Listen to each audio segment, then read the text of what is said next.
Sentiment, Solitude, and Suffrage, The Philosophical Life of Elizabeth Cady Stanton. Elizabeth Cady Stanton became both a legend and a pariah in her own lifetime. She's known as one of the central figures of the suffrage movement of the 19th century and a strong activist for women's rights. However, many people do not realize the depth of her knowledge and the impact of her philosophical mind. While introducing this remarkable woman to you, I want to discuss the importance of environment and learning to use what is at hand to one's advantage. Of course, I'll discuss suffrage and its importance of the vote. While considering her life in general, I intend to specifically look at two of her key writings, the Declaration of Sentiments and the Solitude of Self. Looking at Stanton's upbringing and life, one can see how important the right influences are on a person, as well as how one chose to respond to troubling influences. Elizabeth Cady was born on the 12th of November, 1815 in Johnstown, New York, to Daniel and Margaret Livingston Cady. Her mother was strict and religious, but did not seem to have tremendous impact on Elizabeth's life. Her father, Daniel, however, did. Daniel Cady was a wealthy landowner and a lawyer by profession, a member of the Federalist Party, who served one term in Congress and acted as a justice of the New York Supreme Court. Daniel was a progressive in his way, but still a man of his times. He encouraged Elizabeth's love of learning, allowing her to study philosophy, Greek, for which she won a prize, and horsemanship, and to read the books in his law library. Despite this, Daniel put most of his effort into grooming Elizabeth's brother, Eleazar, for a fulfilling life. Unfortunately, Eleazar died at the age of 20, which sent the family into grief, no one more so than Daniel. When Elizabeth tried to comfort him, he responded, "Oh, my daughter, I wish you were a boy." Such a statement can be quite impactful on a young mind, and we can't know exactly how she took it at the time. But it made her feel for the first time like she was inferior as a girl. Was that the spark that drove her to fight for change? Or perhaps she took it as her father's lament that if she were a boy, there would be more opportunities for her intellect to grow and for her to make something of herself. Regardless of how she interpreted her father's words, this seems to be the catalyst for what would become her life's work. In her mind, she knew that women are just as capable as men and that it was simply the rules of society that prevented them from proving it.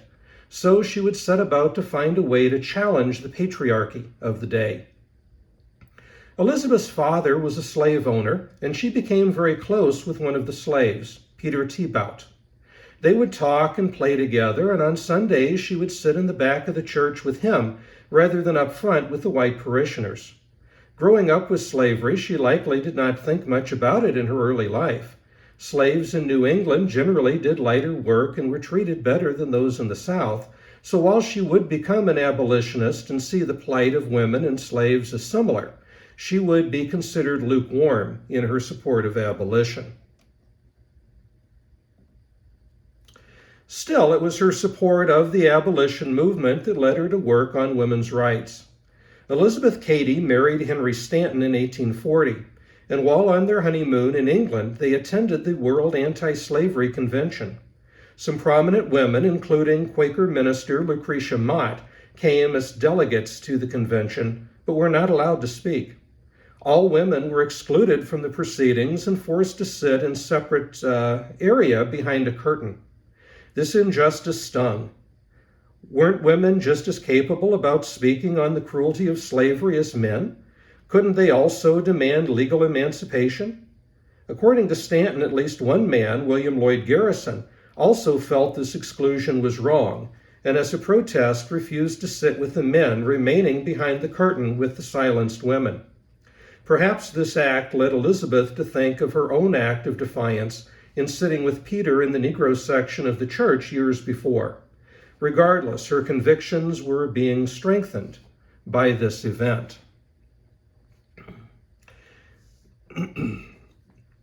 Lucretia Mott had already made a name for herself, and in Mott, Elizabeth found her first real female role model.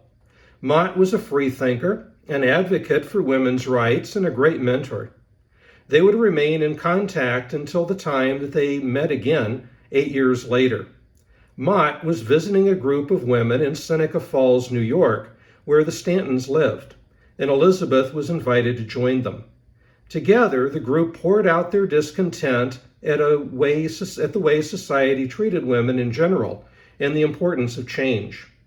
Very rapidly, so it could take place before Mott had to leave the area, a women's rights convention was planned to take place in Seneca Falls. The call for convention brought over 300 women and men to the two-day event held the 19th to the 20th of July, 1848. Many participants were abolitionists and Quakers, a faith in which women and men were seen as equal. While studying her father's library, Elizabeth had read Blackstone, the authority on English law, which had decreed that a woman's legal existence is suspended after marriage. This meant that women could not own property in her own name, had no right to keep any money she earned, could be abused and mistreated by her husband with little opportunity to divorce, and if she did manage a divorce, any children went to the father. In short, a married woman was not much different than a slave. Later in her life, Elizabeth would argue for divorce reform, radically claiming that marriage was little more than legalized prostitution. In fact, some improvements had already been made. In 1836, the state of New York proposed the Married Woman's Property Act, which Elizabeth's father helped to pass into law by 1848. The law allows women to keep her own property and protects it from her husband's creditors. This law was an important first step, however. Elizabeth knew that this law and any other advancements would take a political voice to achieve. Elizabeth Cady Stanton had set her mind to winning the vote for women. Writing like a great legal and philosophical mind, Stanton drafted the Declaration of Rights and Sentiments, a document based on the Declaration of Independence, which listed the grievances of women. The initial language should sound very familiar, but with the addition of the word woman. When in the course of human events it becomes necessary for one portion of the family of man to assume amongst the people of the earth a position different from that which they have hitherto occupied, but one to which the laws of nature and of nature's God entitle them, a decent respect to the opinions of mankind requires that they should declare the causes that impel them to such a course. That is the Declaration of Independence. We hold these truths to be self-evident that all men and women are created equal. They are endowed by their Creator with certain inalienable rights, that amongst these are life, liberty, and the pursuit of happiness, that to secure these rights, governments are instituted, deriving their just powers from the consent of the governed. It seems that Stanton had no difficulty in accepting the social contract theory that was used in forming this nation. She only objected to half of the population being excluded from the contract. This is not a new thought. At the time of the drafting of the Declaration of Independence, and again during the framing of the Constitution, Abigail Adams pleaded with her husband to remember the women and their part in this new republic. Yet both documents were framed in such a way as to exclude women from the political life of the nation and to keep her in a precarious and dangerous situation. Stanton would often tell a story from her childhood that involved a woman called Flora Campbell. Campbell came to see Daniel Cady for legal advice, explaining that her husband had gotten into financial difficulty and had mortgaged the farm that was her inheritance. The creditors were now taking her property, leaving her and her family destitute. Cady was sympathetic with her plight, but explained that there was nothing that he could do under law. Through the act of marriage, her property became her husband's, and he had the right to dispose of it as he saw fit. Young Elizabeth wanted to help, so she promised to go through her father's law books with a pair of scissors and cut out all of the unjust laws regarding women. It's the simple idea of a child, and her father pointed out that mutilating his law library is not going to change anything. But yet now, as an adult, Elizabeth was poised to fulfill her promise to Flora. The laws must be changed. Now, I'm sure that this episode was on her mind as she drafted the Declaration and listed the grievances of man against women in the same manner that Jefferson had listed the grievances of the colonists against the crown. Let's consider some of the grievances here. First and foremost was suffrage. He has never permitted her to exercise her inalienable right to the elective franchise. He has compelled her to submit to laws in the formation of which she had no voice.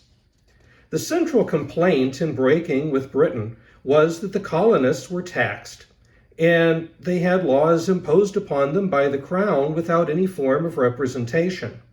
This led to war and the formation of a new nation. Yet the creators of that nation have chosen to treat women in the same manner as the British treated the colonists.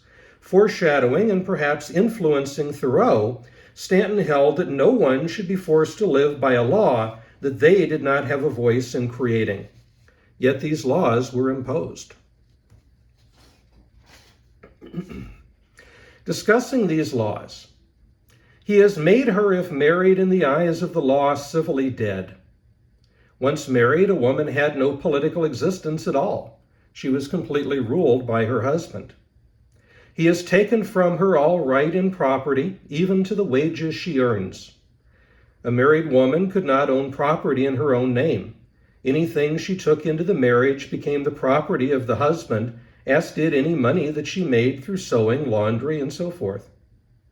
He has so framed the laws of divorce as to what shall be the proper cause of divorce in case of separation, to whom the guardianship of the children shall be given, as to be wholly regardless of the happiness of the women, the law, in this case, going upon a false supposition of the supremacy of man in giving all power into his hands.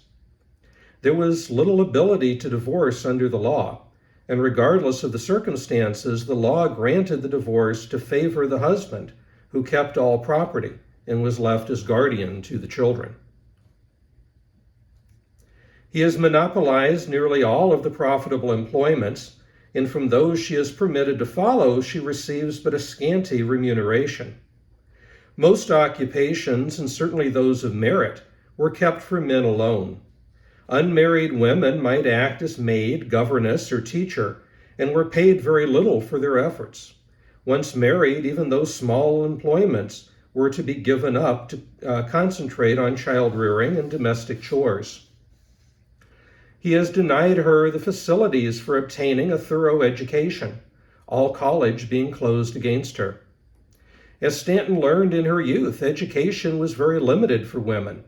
No colleges accepted women at the time, and very few would prior to the 20th century. One of the key elements of oppression, apart from the lack of the vote, was a lack of education. Stanton had a good education only because of an indulgent father, but most women did not. And without a strong educational foundation, it's difficult to even diagnose a problem, let alone figure out how to solve it. He has endeavored in every way that he could destroy her confidence in her own powers, to lessen her self-respect, and to make her willing to lead a dependent and abject life. The laws themselves, but also the attitudes of the day, were designed to keep women at home, playing the role of wife and mother. Society was designed in such a way that she would be discouraged of thinking of herself as capable of anything else. As Stanton saw in her own lifetime, an individual needs encouragement to develop belief and the support of those around her. After signing this declaration, a further list of resolutions was brought forward for the convention to vote upon. When they first heard about her inclusion of suffrage in the resolutions, Elizabeth's husband and Lucretia Mott both opposed its inclusion, saying that it would turn the proceedings into a farce. But Stanton stuck by her position and very timidly read both the declaration and the resolutions. She strongly pointed out that the political exclusion of women demonstrated the greater view of how society viewed women, namely as entirely dependent members of their families rather than as individuals in their own right. While Stanton was not a great orator, she was an intelligent writer who used irony and sarcasm to great effect.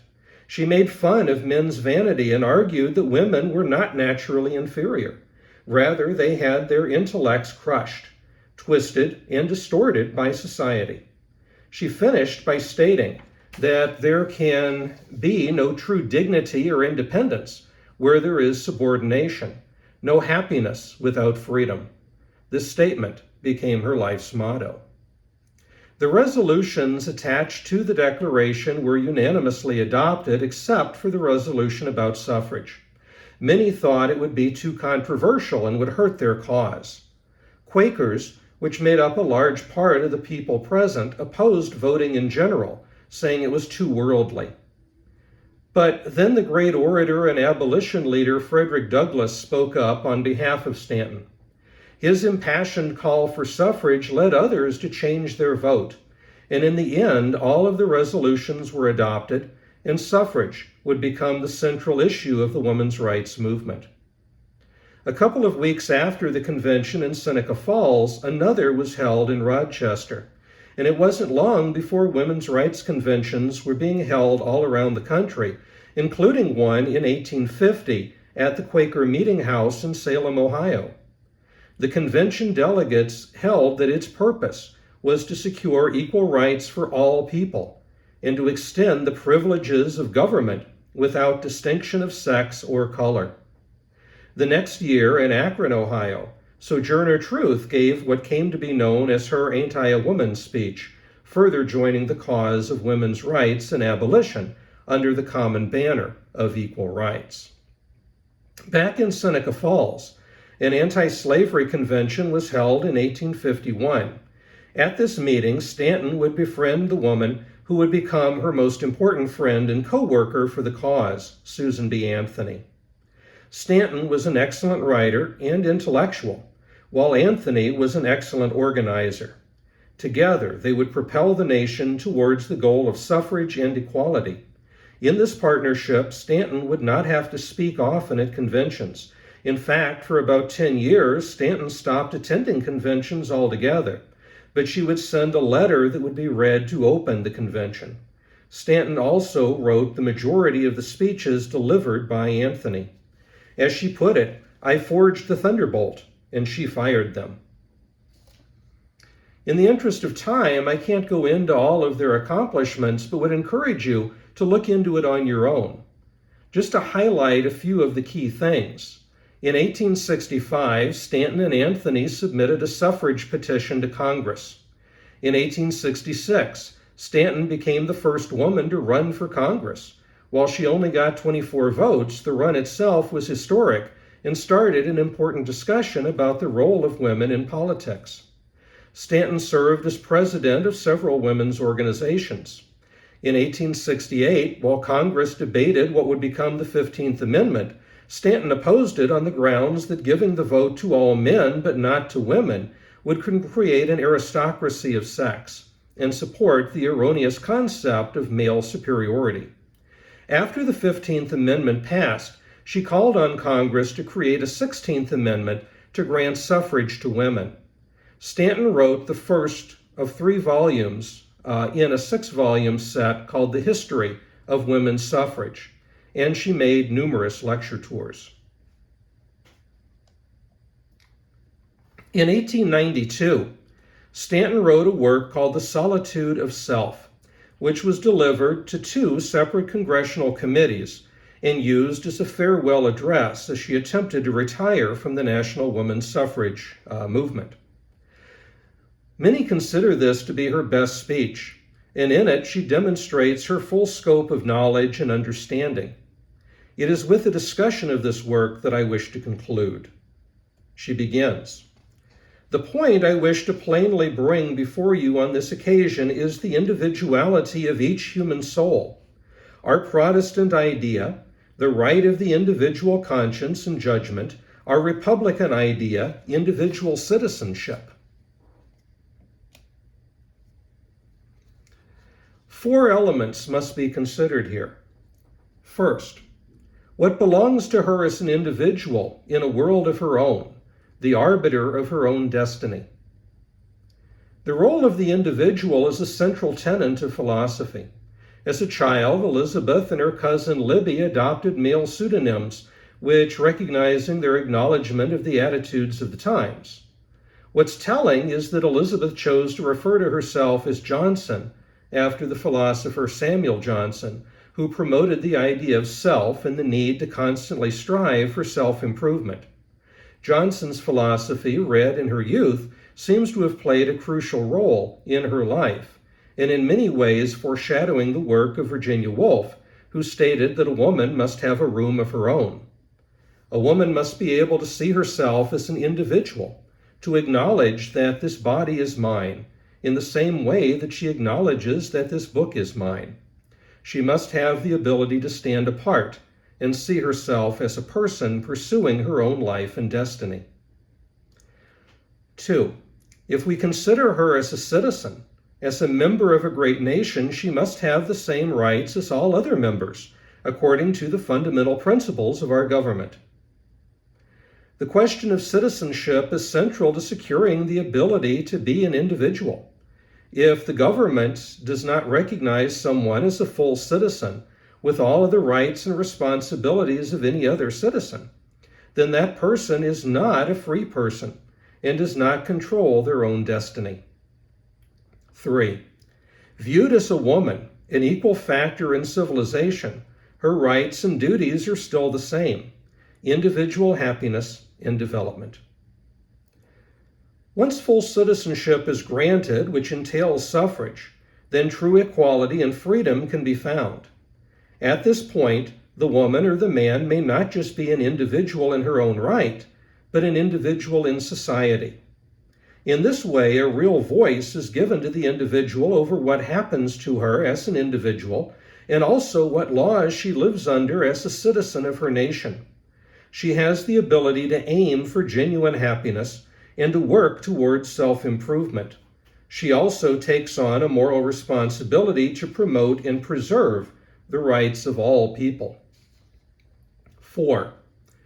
The incidental relations of life, such as motherhood, fatherhood, being a sister, daughter, brother, son, and so on, may involve special duties and training, but they do not and should not define a person. In discussing the sphere of man, we do not decide his rights as an individual, as a citizen, as a man by his duties as father, husband, brother, or son, relations some of which he may never fill.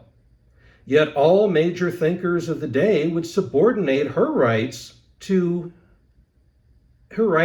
duties as an individual, as a citizen, as a woman, to the necessities of these incidental relations, some of which a large class of women may never assume.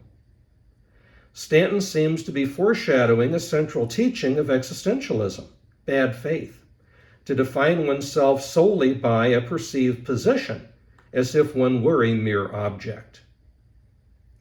Society dictates that one is a mother, so that's one's entire existence.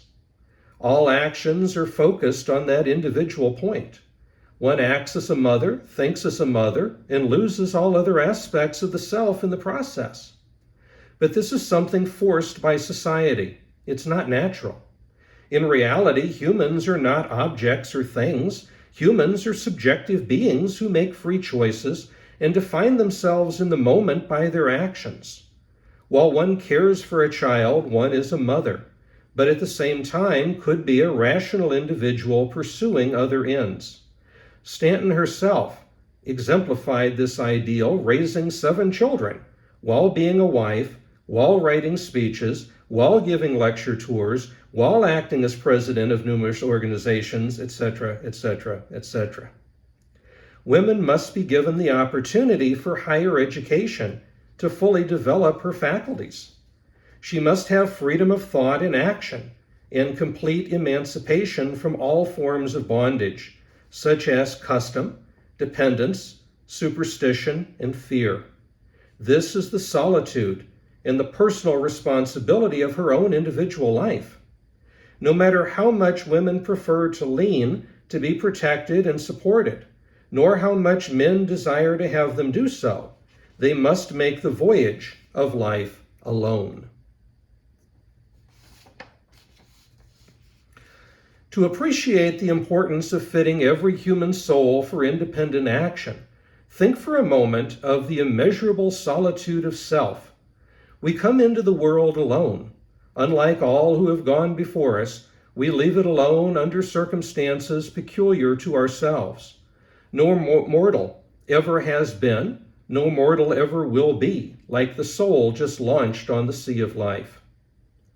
Every person, woman or man, is an individual who is ultimately responsible for his or her own life. Since each individual must face their unique challenges in solitude, each must be able to act independently and responsibly. This solitude of self was very important to Stanton throughout her life, but as she neared the end, it was felt even more so. In 1895, Stanton embarked on her most controversial project, what she called the Woman's Bible, which rewrote and offered commentary on key biblical passages. Stanton worked with 26 other scholars on this project, although she was the driving force and is still listed as the primary author. Stanton recognized that religion was a tool used to maintain the inferiority of women. In the introduction, Stanton wrote, "From the inauguration of the movement for women's emancipation, the Bible has been used to hold her in the divinely ordained sphere, prescribed in the Old and New Testaments. The work demonstrated much of the recent scholarship of Julia Evelina Smith and foreshadowed much biblical work on the sacred feminine that would be done in the 20th century. The Woman's Bible is quite tame by modern standards, but at the time it was considered revolutionary and definitely going too far. Despite the fact that friends such as Susan B. Anthony tried to rally support, a large number in the women's rights movement voted to distance themselves from the work and from Elizabeth Cady Stanton for the remainder of her life. She would be isolated from the larger movement that she had helped start. This solitude did not keep her down.